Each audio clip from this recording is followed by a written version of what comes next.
CDK Global, you probably know by now, it's a company that provides software for thousands of auto dealerships across the U.S. and Canada, and it expects its systems to go back online in the coming days. This is after the cyber attacks disrupted their operations. For a look at how businesses should respond to these types of attacks, let's turn to Theresa Payton, former White House Chief Information Officer, who is now CEO of cybersecurity and intelligence firm Fortalice Solutions. Fortalice is a small fort, I've learned, Theresa, in researching this. Small little structure. Did you know that? I did. Oh, she already knew. Her latest book is titled Manipulated Inside the Cyber War to Hijack Elections and Distort the Truth. Welcome. It's good to see you. You point out this might be the worst summer ever for these things. I don't know if we're getting better at dealing with it, but they're getting better at orchestrating these things, the bad guys. You're right about that. I mean, this is definitely, if not the biggest summer, a big summer for ransomware syndicates, and they're changing their tactics.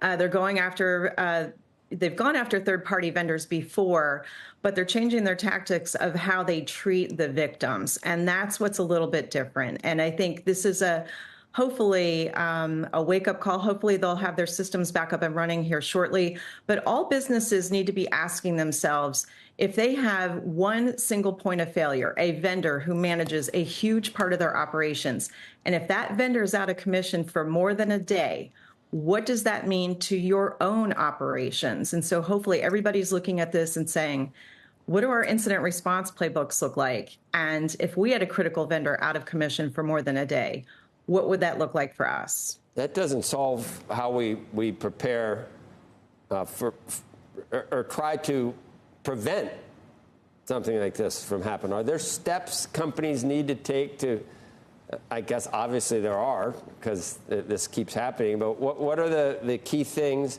short of just making ransomware or making ransom impossible to pay?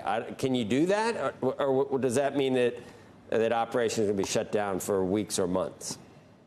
No, you bring up a great point, such a great question. And there are steps that businesses can take in advance. We don't know yet what the point of intrusion was for CDK Global. And chances are we may never get the full details because they used to be a publicly traded company. So under the SEC disclosure guidelines, they'd have to tell us. They're now a privately held company. They do have a French support lineup. So perhaps under GDPR rules, they may have to disclose more what happened. We can learn lessons from other businesses that have been impacted. So a couple of key things. One, multi-factor authentication, every chance that you can use it. So this means more than user ID and password. Two, have those incident response playbooks. Just by practicing an exercise of something like this actually highlights gaps in your security posture that you can then go back and fix. Third, be looking at things like, do we look at our logins? Do we look at anomalous behaviors? Do we have antiquated systems that are hard to patch that we need to think about sunsetting? Those are a little tougher to do. The easier things to do are looking for that multi-factor authentication, keeping all systems as up to date as possible, and training your employees. Sometimes, unfortunately, despite all the money businesses spend on cybersecurity, sometimes the employees are the last line of defense. And so teaching them how to spot very sophisticated social engineering attacks in emails, phone calls, text messages, links and attachments, that can go a long way to preventing the incident from happening to begin with. When you think about some of the most recent notable cyber attacks, not just CDK, but also Change Healthcare, that was a major one that really crippled the healthcare industry. Are there certain sort of fingerprints that indicate a certain kind of party from a certain country, or any information about the bad actors involved? We don't know a whole lot right now about CDK Global, but we do know that ransomware syndicates that a lot of them come from either Eastern European countries. We do see some of the ransomware syndicates. Obviously, we've talked about Russia and China and some of the attacks in the past. North Korea and Iran, not as much with ransomware, but certainly they kind of have tipped their hand there. But some of these cyber criminal syndicates that run ransomware are not tightly affiliated with nation states or governments. They tend to set up their own businesses. They consider themselves to be entrepreneurs. They do pay for performance. And so where companies play, by the rules and, you kind of have things that you have to do and things that you have to follow, cyber criminal syndicates will spin up, they'll get an operation going, and they'll hire pretty much anybody. They'll outsource the work. I noticed that even with CDK Global, they mentioned they were hit twice.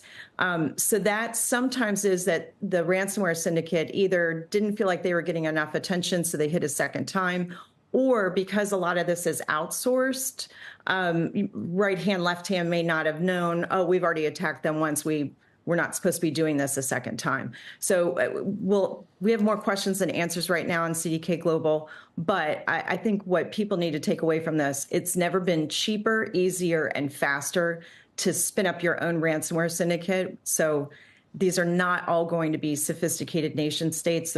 They could be independent cyber criminal syndicates. And you figure CDK is going to pay, and it could be tens of millions of dollars. And that's usually the way it's handled. It's that simple.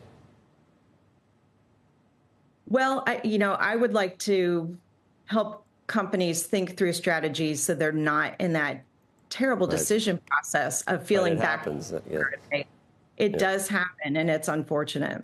And the State Department, I mean, you see this with the Hive ransomware gang. I'm thinking a movie or something like this. Sounds so cloak and dagger. Is it sexy, Theresa? I mean, is it like grist for Hollywood? I mean, you can make hundreds of millions of dollars doing this. And from Eastern European locations, it all just sounds so cloak and daggerish. It is, isn't it? And these are criminals, are they not? Are people getting murdered that know things? And I guess anything that you can imagine is happening with these gangs.